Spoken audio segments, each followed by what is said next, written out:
Introducing Rodimus Prime. No one can take on the Decepticons like Rodimus Prime. Excuse me. Hello, my baby! Hello, my honey! Hello, my ragtime gal! Suddenly you kissed my wife. Baby, my heart's on fire! The Kingdom line ebbs towards a conclusion with a Commander-class figure in the form of Rodimus Prime. Rodimus was the stupidly named replacement for Optimus Prime as leader of the Autobots, introduced in the 1986 movie as Hot Rod. The character followed the predictable and formulaic anime story arc of being the courageous, eagerly good-hearted underdog who messes up in the beginning, but redeems himself later on, coupled with the equally predictable tragic death of the beloved established master leader, and topped off with a deus ex machina which crowns the underdog as the new boss, who vanquishes the enemy against all odds and earns the love of those who once dissed him. It was cheesy and viewers could see it coming from a mile off, but colorfully done, even if their choice of name for the new Optimus was the stupid extension of Hot Rod into Rodimus. Hasbro intended for this to be the end of Optimus, but it didn't quite work out that way, for while Rodimus was okay, he was no Optimus Prime. And it wasn't long before an outpouring of customer protests brought Optimus Prime back, consigning Rodimus to his rightful place as second banana. But that didn't stop Hasbro from remaking the figure on occasion. The original Generation 1 figure stunk, but War for Cybertron Kingdom Rodimus Prime shows promise, being a Commander-class figure that supposedly has more care and caution put into it. There's no window on this box, leaving you to guess at what might be inside. But the box is larger, although it's got the same boring splash art on the side. But the studio shots on the back are well done, showing off what Rodimus can do. And the second side panel just carrying on with the character art from the front. So let's get Rodimus out of his box and see what he has to offer. Out-of-box Kingdom Commander-class Rodimus Prime comes with his instruction booklet, a transformable double-barreled cannon/tank accessory, a silver-painted sword accessory, a rifle accessory which folds in the middle for storage purposes, 2 shiny black flame accessories for the pipes, 7 translucent blue fire blast accessories, an Autobot Matrix of Leadership accessory, a clippable sparkly blue accessory, which plugs into the front of the Matrix of Leadership accessory so that you can light your dorkest hour, and Rodimus Prime's flaming Space Winnebago trailer accessory, a collectible trading sticker which finally isn't Dinobot. And this is Rodimus Prime in his alt mode. It was supposed to represent the kinds of cars that we would all be buying in the year 2005, but in that, their predictions were a dismal failure. I was all over the place in the 2000s, and I never saw anything like this on the roads. It's a futuristic-y race car with a gigantic wing-like spoiler on the back. He's a bold red color with orange and yellow highlights, a translucent blue windshield, and ugly yellow flames on the hood. He's got 3 silvery pipes on each side, and some folded up robot feet in the back. If it's all tabbed together correctly, he holds up well, but it feels a bit rickety in spots. The wheels in particular seem a bit too thin for a Commander-class figure, and overall he feels like he ought to have more heft. There's a fair degree of sculpted detailing. The spoiler seems only painted yellow and orange, and you wonder why they couldn't have just gone with the full yellow plastic. I guess Hasbro can only afford 2 colors of plastic per figure these days. He looks alright from the top and from the sides, though this hinge just behind the windshield is kind of obvious. Turn him over and most of the robot parts seem to be well hidden, though you will see the hollow sections pretty easily and the robot hands. The car lies flat and it will roll well enough on a level surface, with only this bracket underneath having any risk of dragging and scraping. There are 2 5mm ports on either side and 1 on the top. And if you flip up these panels in the back, you will have access to 2 more ports. There's 2 more underneath here that you can't really use. Each port is compatible with any War for Cybertron accessory, Battlemaster, Micromaster, or Fire Blast accessory. The alt mode might have been otherwise unremarkable, except that Rodimus Prime comes with a large number of his own accessories, as well as the trailer. These goofy black flames plug into the back of the pipes to make Rodimus Prime look like he's scooting along. Use the ports in back to make him look like he's the Batmobile. Or plug in any accessory that you think you can make fit. And of course, there's the trailer itself. Also red, yellow, and orange, with matching butt-ugly flames on the side. Detailed well enough for what it is, at least the paint applications are clean with no spillage. There's been some controversy because these panels up at the front don't clip and hold together very well. Some have used floor polish to tighten up the clips that hold them, but depending on the copy that you get and how well it was manufactured, you may have to live with an ugly gap up at the front. Rodimus Prime's rear spoiler serves as a big old clip, which will allow you to lock these together, so that he can drive around in ugly style. These pipes up at the front are hinged so that they will move out of the way while putting them together, and present the illusion that they're actually connected to the car. An illusion that is quickly shattered by this big slot at the side where you have to push the car spoiler through. Underneath the trailer, there's this hidden drawer which can slide out. Remove and pop it loose. It's meant to store the glowy thing for the Matrix of Leadership accessory by plugging it into these 2 slots on the inside. And if you don't want to use the ugly black flame accessories, those can store in here as well. They will fit and hold into these notches and grooves. Then you can slide the drawer back in and keep them hidden out of the way. There's a secret hatch up at the front for storing other accessories if you want, including the Matrix of Leadership, so long sucker, and another hatch at the back with actual metal pistons. Opening the hatch will allow you to fold out a ramp, at the end of which are compatible teeth which will work with any of the War for Cybertron Battlemasters, as well as allowing you to link them up to Titan figures like Scorponok or Omega Supreme. The inside of the trailer has a cavity large enough for storing an actual deluxe-sized car figure, so you'll finally have some place to stick Deluxe Bumblebee where you don't have to look at him anymore. So long, sucker. There are a number of ports scattered across the surface of the trailer. Each side has 4 ports for weapon or accessory or fire blast storage. There are 2 at the back underneath, and 3 on the top.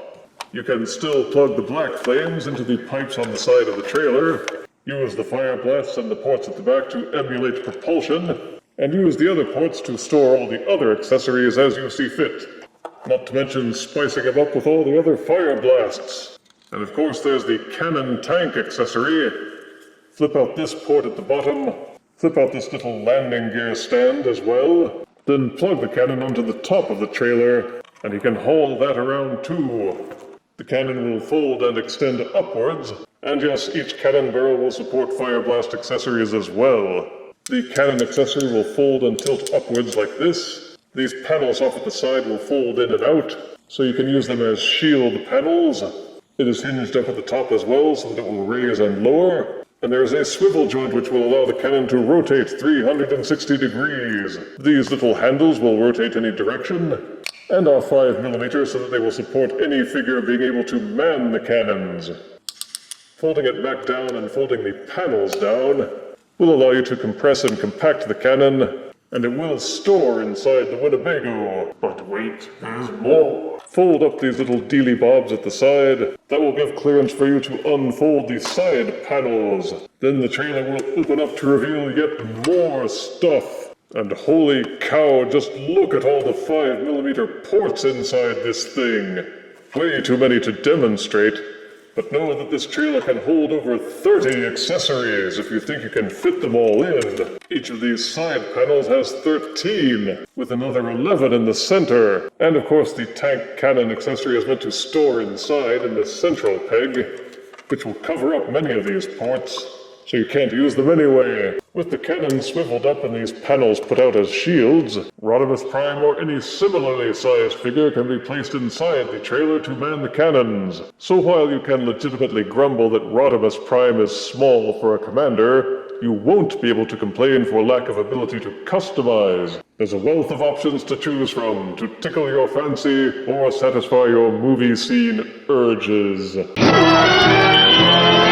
Transformation. Settle down, cause this one's gonna take a while. First, get this thing out of the way. These little panels at the back of the car unfold and push forward, and they'll tab in here. The car hood untabs from the front, then the entire back of the car untabs from the back, and having both of these sections loose will allow them to flip up slightly. The front of the car hood untabs from the front. It also tilts up slightly. It should be noted that you can swivel the car hood forward like this to reveal a cavity for the Matrix of Leadership accessory. It uses these tabs at the front. Just push and tab them in, and you won't have to throw it into the pit with all this junk untabbed. Turn the car upside down, untab the pipes from these little back sections, and the arms will swing out. Swing these back sections up a little to give yourself some clearance, and then rotate the waist 180 degrees till these black portions are facing forwards. Back up at the car hood section, take these tiny little flaps and fold them in.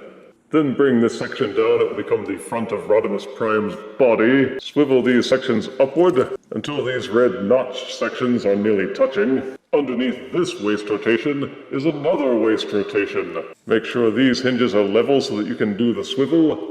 Then twist it around 180 degrees. It's weird and convoluted, but that's how they engineered it. Swivel these sections all the way down till they point out. Then push down these black swivel sections until they are tucked in at the side. Rotate Rodimus's head so that it's pointing forward. With the black portions tucked in, these little tabs will be pointing out. Swivel the gray section up until this little slot goes into this tab. You should be able to see and angle them in from the side. You will feel a satisfying click and they will hold in solidly.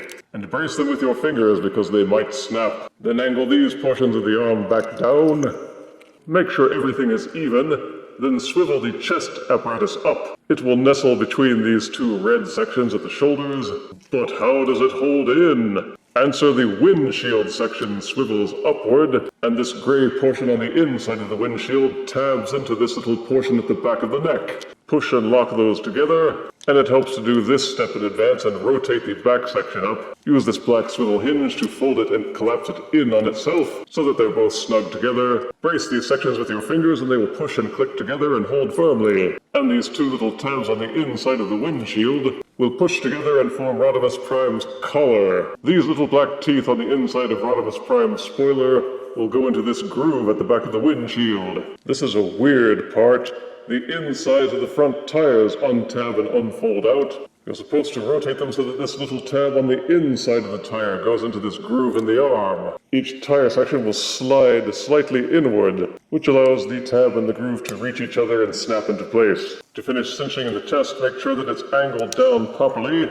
You'll hear it click. Then the windshield section will snap firmly into the waist. Pull each arm section so that they are slightly further apart. Fold this little section down at the front of the arm, then untab it from the fists and swivel it up. This allows the whole pipe section to rotate 180 degrees, which will invert the entire panel so that it tabs into the back of the forearm. But before you can do that, you have to take this little red section again and hinge it down, then rotating it on the tiny internal hinge so that it becomes part of the elbow. Bit fiddly, but hey, that's how it was engineered. Repeat for both sides and Bob's your uncle. By comparison, they could have made the lower body a bit easier, but no, they had to figure out a way to make that fiddly too. It starts off easily enough simply by separating the two legs, then turn them around, untab these tire sections from the side. Each one of these tires has an internal sliding hinge which clicks inward just a little bit. You'll wonder if you did anything because it's so short. You have to untab these tire sections so that the tires will slide inwards. Then these black panels will unfold. This will unleash Rodimus Prime's thighs and allow you to make use of an internal accordion hinge which will angle the legs upward into the knees. Now comes the tricky part. You have to angle it so that this tire goes into this little slot on the inside of the shin. But it's a really tight fit. And there are two hinges here on the inside that you have to make use of to angle this so that it slides in. You have to apply a worrisome degree of force, but eventually it will go in, and the tire will peek out from the inside of the shin at the side. Then you can refold and tab this back shut, There are tabs which clamp it in place, but they don't hold very well. Then just unfold Rodimus Prime's feet, and the transformation is finally done.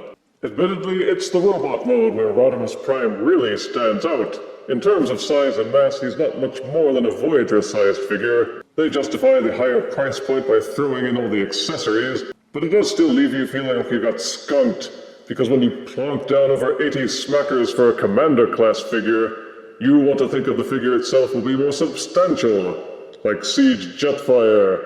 Now there was a figure that felt Commander-sized. They also seem to have tried to compensate by giving him more complicated engineering, as you saw for the transformation, and that carries over to the robot mode as well.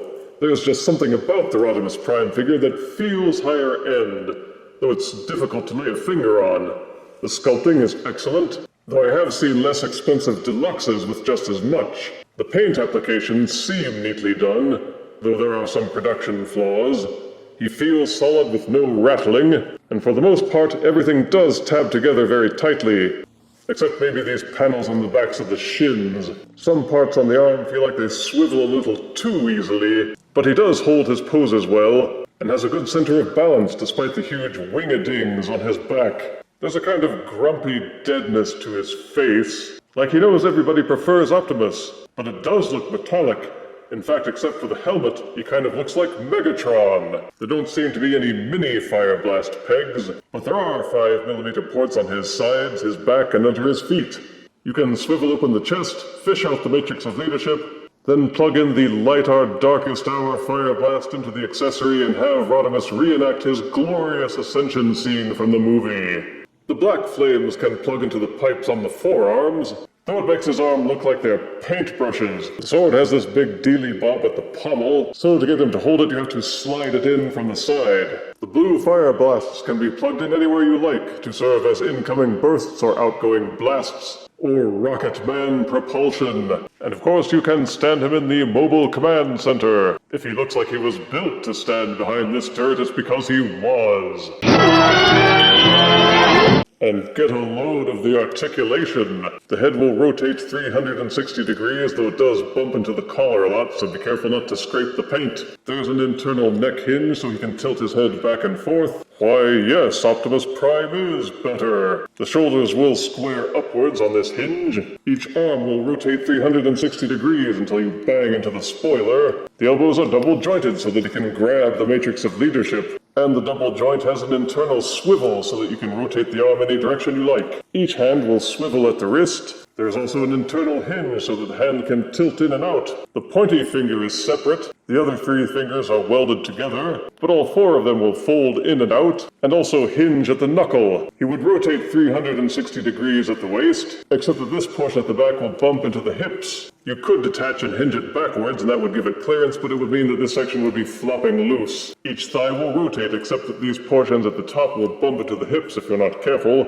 and it's painted, so don't scrape it. This little flap will tilt up and give clearance for the leg to hinge outwards, but it will only go about this far before these portions at the thigh start bumping into the pelvis. Each hip will kick forward freely until it bumps into the chest, and rotate backwards, although not as far because it bumps into these portions here at the pelvis. There's no knee swivel, but the knees are double jointed so he can fold his legs backward and kick himself in the butt. Each foot will tilt downward at the front. The transformation hinge will also allow them to kick forward a little. And of course you've got that War for Cybertron ankle pivot. If you want more clearance for the ankle pivot, angle the foot forward a little bit, and you can tilt it out a bit more. So the extra engineering pays off in that you can put Rodimus Prime into a number of action poses. Pull my finger. Pull it, I say! For size comparison, here is Kingdom Commander Class Rodimus Prime next to Kingdom Leader Class Galvatron. Will the real Matrix of Leadership please stand up? Here is Kingdom Commander Rodimus Prime next to Transformers Animated Rodimus Minor. And here is Kingdom Commander Class Rodimus Prime next to Elmer Fudd. Introducing Rodimus Prime. No one can take on the Decepticons like Rodimus Prime. Just as I resented Galvatron for replacing Megatron, so I resented Rodimus Prime for replacing Optimus. Back when the '86 movie was first released, Hasbro and their people just presumed we would welcome these changes, much like George Lucas expected us to love and embrace Jar Jar Binks. They were grossly mistaken, and while Rodimus has his fans, most people looked on him as an unwanted interloper who was shoehorned into the place of the Autobot leader. Perhaps if they hadn't done it so tragically, and had simply had him as a trusted second-in-command to Optimus, that might have been more palatable. But Kingdom Commander Rodimus Prime's figure is a worthy effort, whether it's worth the $85 price tag and the hassle of trying to find one. Well, that's up to the individual. Positives for Kingdom Rodimus Prime are that both modes are very well crafted with strong colors, good paint, clean decals, lots of sculpted detailing, and plenty of cross-line compatibility with accessories and weapons. The transformation is more intricate if you like that sort of thing, and while some of the parts may feel weak, if done properly you should have no trouble. He scales well with the other War for Cybertron figures. He comes with a literal buttload of his own accessories, and a trailer that's versatile enough to utilize instead of just kicking off to the side. He's got strong articulation for action poses, and you won't be suffering for lack of different ways to display him. Negatives are that the trailer is infamous for not wanting to clamp all the way shut without user modification. The pipes on the side have some glaring gaps, not to mention that big old chunk cut out to make room for the car spoiler. Transforming him can be a nerve-wracking chore unless you get past the learning curve. Getting those wheels in and out of the shins is particularly difficult, and I've seen reviewers just tilt them in easily, but mine sure as heck doesn't. If there's some trick to it, leave a message in the comments or send me an email. There are some quality control issues, but that's not unexpected from Hasbro these days, where a figure that's manufactured to specs has become the exception rather than the rule. I personally think this figure is a shade too expensive, and the trailer isn't really worth the higher price tag. But that's mostly a subjective opinion, for there are many people out there who think it's awesome, even with the ugly garish flames. But there's a lot to recommend this figure to the serious collector, and it's likely the best Rodimus Prime figure to date. If they'd done a little better with the quality control, I'd have scored him even higher. But Kingdom Commander Rodimus Prime still gets a well-earned 8 out of 10 deaths. But I still like Optimus Prime better. If you refuse me, honey, you lose me. Then you'll be left alone, oh baby. Tell them all and tell me I'm your own.